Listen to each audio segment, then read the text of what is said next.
Hi guys, it's Matt, and today I'm going to be reviewing and running Lionel's new Semi-Vision Lionmaster Union Pacific Big Boy number 4011. As you all know, Lionel released this engine in either October or November, October 2010. This engine was allowing you to use Lionmaster on sharp turns with having a vision effect. What is the vision effect, you ask? Well, the vision effect happens to be the whistle steam, which is pretty cool, coming out of the whistle. Other than that, there's no other vision effects besides the smoke that sifts out of the stacks like the new Vision steam locomotives do. It's really cool. The thing that I like about this big boy is that you see more out of this one than the one that Lionel put out in 2008. What I mean is you got better sounds on this one, and the Vision whistle effect, which adds a better detail. Now, one thing to note about the Vision whistle effect is that it shares the smoke unit with the main smokestacks. So when you apply smoke juice to the smokestack, you're also applying smoke juice to the whistle. It is noted that please read your Lionmaster Big Boy or T1 manual, because on page 33, at the diagram at the bottom here, it says either one stack or the other, but not both. Reason why both, I do not know. So please, it's important that you read the manual of your T1 or your Big Boy. The paint job on this engine is first rate, no problems, no bleeds or anything. So we'll start with details here. On the front here, you got a really nice detailed pilot, which is pretty nice. You got the cow catcher up here, which is nice. And you got radiators, and you got a 4011 number plate. Let me scoot this over a bit, that way you can see the detailing more. Now, the radiators, as Big Steam 5344 was explaining, the big boys through 4000 through 4019 had radiators along the sides here, which you see located here. 4020 through 4024 had the radiators that he explained in his review of his 4024. I can't really explain that, but best I can do. Pointer. Okay, this will work. Right here, you got a really nice detailed headlight place. If the radiator wasn't there, it would make more sense to see it. But it says 4011 on both sides of the headlight, and you got a really bright headlight, which is nice. Got molded in air tanks down here. You got separately applied handrails. Molded in details, rivets, everything. Moving back, you got 4011 number boards over here and over here, which is nice. You got marker lights. You got a bell. It doesn't swing because on Union Pacific, bells didn't ring on their locomotives as far as the big steam locomotives go. If you move down here, as Eric Siegel mentioned in his Vision Challenger review, these pipes go with the articulation point. On scale engines, these would be attached, but on these semi-scale engines, they're not attached. That way these engines can run the tighter turns. The valve gear down here is pretty nice and busy. You won't find any problems while you're using this engine, as long as it's not broken, but I do advise you to read your manual, just like Eric Siegel would say. It's all busy when you're running your locomotive. It's very nice. Down here you got a cylinder, which is nice. Now, this is an articulated steam engine. Eric Siegel has explained his video of an articulated steam engine. Come through here more, you got more piping that leads to the second cylinder in the back here.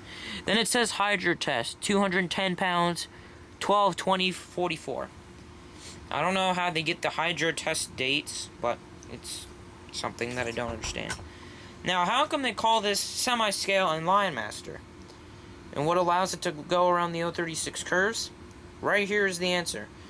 This set of wheels is not attached to the boiler and turns separately of the rest of the engine, allowing it to go around the tight turns, which you will allow.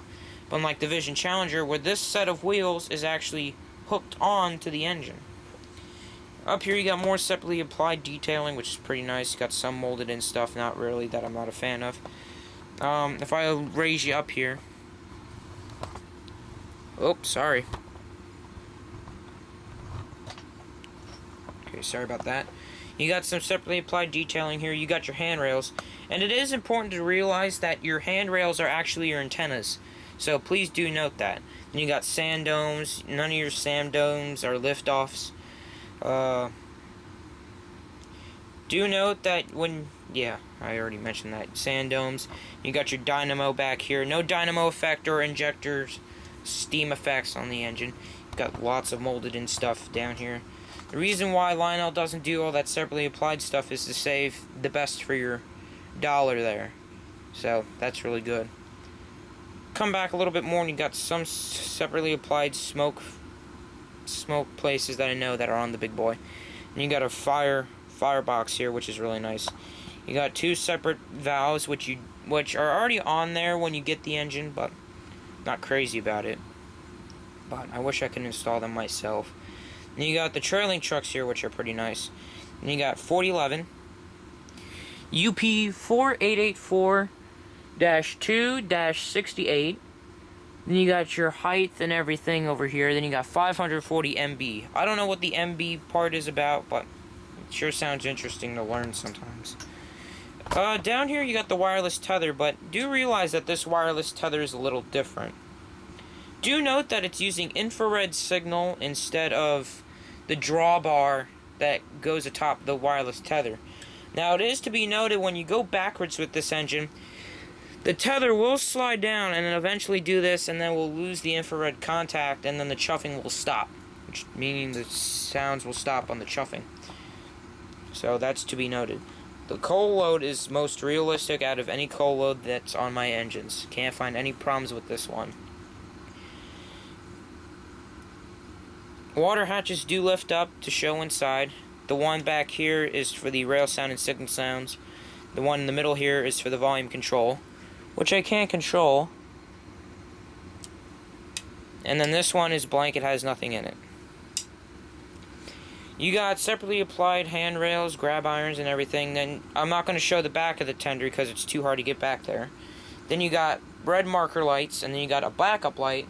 You actually got two backup lights. There's the main one, and then there's an auxiliary backup, which is actually on my 4006 Lionmaster big boy, and the Denver and Rio Grande Western Challenger that I own.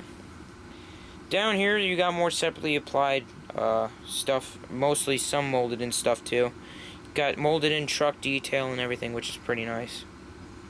Inside the cab, which I cannot get, there is a firebox glow, and then there is cab figures, throttles, valves, everything in there, which is pretty nice. To prime the smoke unit, Lionel says to add 20 drops to prime the smoke unit. After that, Lionel advises you to add at least 10 to 20 drops. I recommend at least going 15, maybe even 20 if you want to get lucky. Now, I'm going to grab my 4006 Lionmaster big boy real quick, and we'll compare the two. So I'm just going to walk over there and bring... Boom, boom, boom, boom, boom, boom, boom, boom, boom, boom, boom, boom, boom. Random dramatical music. Sorry about that, I apologize.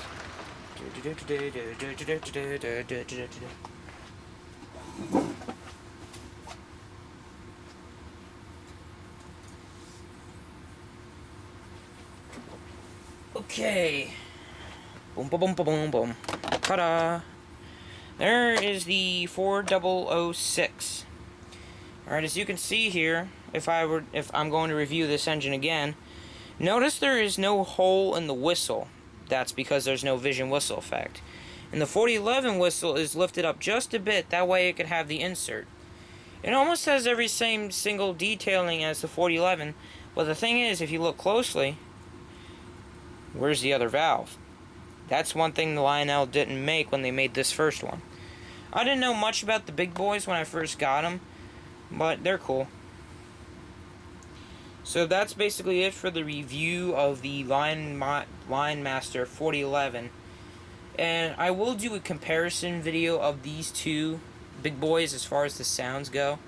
So do expect that sometime in the near future, if I be nice and be lucky and if I have the time. So thank you for joining in. Now I will do this little added effect so you could see the vision whistle and the smoke coming out of the stacks. I'm going to be using this, which comes out of the box of the steam locomotives. So that way it'll give you a nice gray background, and then I'll dim the lights in a part 3, which I hope to do this upcoming weekend. So, hope you all enjoyed the review of the Lionmaster 4011, which is hiding back there, but thank you all for watching, and I hope you see you in a minute.